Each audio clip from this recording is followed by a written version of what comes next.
शहादत को देश की सलामी। 5 जवानों ने देश की रक्षा में अपनी जिंदगी कुर्बान कर दी।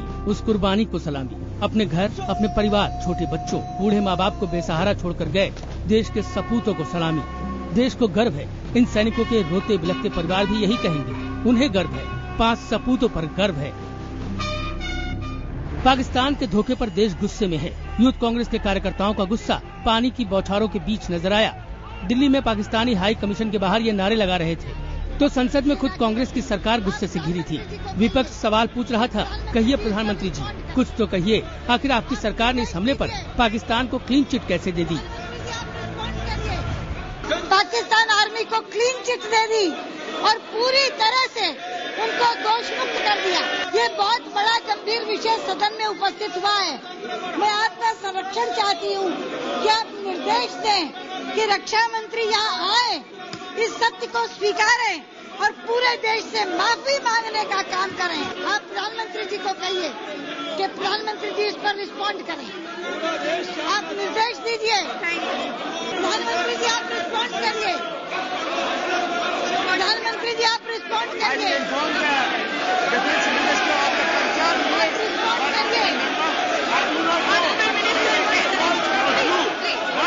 अपना बयान जस्टिफाई कराने के लिए उन्होंने जो आर्मी का बयान था, जो सच्चाई पर आधारित था, उसको चेंज कराया है। तो इसलिए ऐसा लगता है कि वो इस देश के नहीं, पाकिस्तान के रक्षा मंत्री के। कोहराम मचा हुआ है। विपक्ष सरकार को घेर रही है, पीएम से जवाब मांग रही है। विपक्ष का आरोप है कि पाकिस्तान की इस करतूत पर रक्षा मंत्रालय की विज्ञप्ति में ये कहा गया है कि जवानों पर हमला 20 आतंकियों ने पाकिस्तानी सेना के साथ मिलकर किया, लेकिन रक्षा मंत्री अपने बयान में ये कह रहे हैं कि ये हमला पाकिस्तानी सेना की वर्दी पहने 20 हथियारबंद आतंकियों ने किया। रक्षा मंत्री के बयान को विपक्ष पाकिस्तान को दिया गया क्लीन चिट करार दे रहा है। ये आरोप लगा रहा है कि रक्षा मंत्री के इस बयान से पाकिस्तान को इस हमले से पल्ला झाड़ने का मौका मिल जाएगा। तो एंटनी के इस बयान पर बीजेपी नेता यशवंत सिन्हा ने संसद में विशेषाधिकार हनन का नोटिस भी दे दिया। 2 स्टेटमेंट्स हैं, इन 2 स्टेटमेंट्स को रिकंसाइल करें और रक्षा मंत्री स्वयं आकर के सदन में एक बार फिर से इनमें अंतर क्यों है इसको समझाए, सच्चाई क्या है ये बताए। विपक्ष पाकिस्तान से सारे रिश्ते तोड़ने की मांग कर रहा है। हालांकि प्रधानमंत्री मनमोहन सिंह ने विपक्ष की नहीं सुनी और उन्होंने कोई बयान नहीं दिया। रक्षा मंत्री ए के एंटनी ने राज्यसभा में ये जरूर कहा कि उनके पास सेना की तरफ से जो भी जानकारी थी उसी के आधार पर उन्होंने बयान दिया था। उन्होंने ये भी कहा कि सेना अध्यक्ष जनरल विक्रम सिंह वहाँ गए हैं और उनकी रिपोर्ट के बाद ही वो सदस्यों को और जानकारी दे पाएंगे। विपक्ष के आक्रामक तेवर पर सरकार की भी भुगती तनी हुई है। वो कह रही है कि विपक्ष देश के संकल्प को ठेस पहुंचा रहा है। कहीं पर कोई कॉन्ट्रडिक्शन, विपक्ष को माफी मांगनी चाहिए। किस बात के लिए?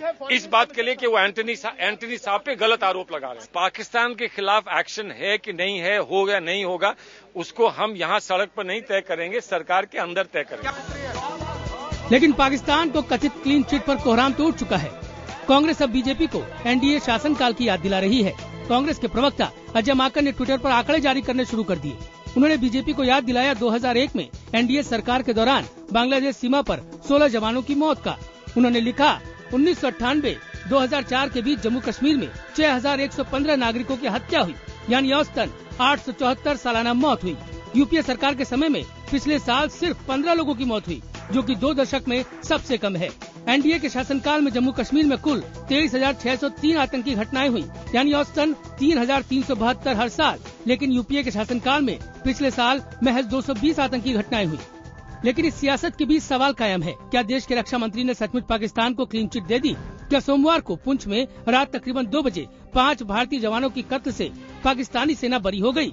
शब्दों की इस बाजीगरी में सवाल ये भी है कि क्या विपक्ष असल मुद्दों से भटक रहा है? क्या पाकिस्तान के लगातार हमले भारत सरकार की विदेश नीति, रक्षा नीति को कटघरे में खड़ा नहीं करते? देश सवाल पूछ रहा है, आखिर पाकिस्तान का धोखा देश कब तक बर्दाश्त करेगा? लेकिन इन सवालों का जवाब तो तब मिलेगा जब संसद चलेगी। Bureau report IBN 7। और इस पूरे मुद्दे पर प्रधानमंत्री की चुप्पी भी कई सवाल खड़े कर रही है। बीजेपी के अलावा दूसरे दलों ने भी सरकार पर जमकर हमले किए हैं। विपक्षी दलों का कहना है कि पाकिस्तान को करारा जवाब दिया जाना चाहिए। आर्मी और टेररिस्ट दोनों, इन्होंने कहा कि आर्मी की ड्रेस में लोग, तो ये गवर्नमेंट की तरफ से बहुत ही लापरवाही और देश की सुरक्षा के प्रति जो लगातार लापरवाही बरती जा रही है उसका एक नमूना है। पाकिस्तान की सोची समझी साजिश है, इसको इनकार नहीं किया जा सकता है। समय आ गया है कि पाकिस्तान को मुंहतोड़ जवाब देना चाहिए। हम अपने सैनिकों के मनोबल को गिराना नहीं चाहते। No incident of this kind should frustrate India.